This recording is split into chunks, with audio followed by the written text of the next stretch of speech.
My name is Samuel James, a teacher at Maleku CU Primary School. That is found in Chibinge Sub-County, Bukomansimbi District. I'm one of the members who have attended the session or the training of the science kit. I've loved it and I've liked it for the innovation that was brought in by the fellow colleagues that thought about science as to be taught practically. We have been lacking a lot. That's why I can tell you. Most so, those parts of the practical lessons.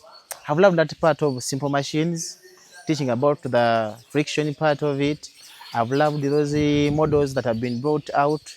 So far, we have been using, sometimes you find teachers have been using real materials, but they are brought out some models whereby a teacher can move out, the learner has not injured him or herself. I've liked that. The other part is about the teeth. That's why I teach primary 4. I've loved that too.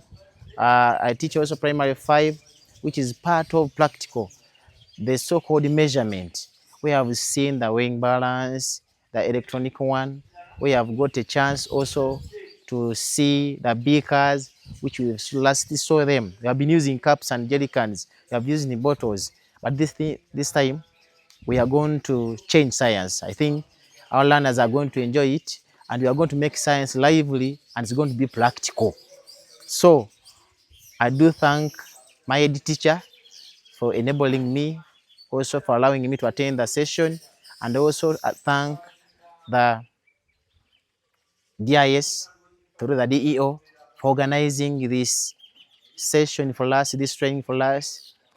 Kudos to Mr. Zua Patrick, kudos to Mr. Mutebi Frederick, and the entire inspectorate of Bukomansimbi District.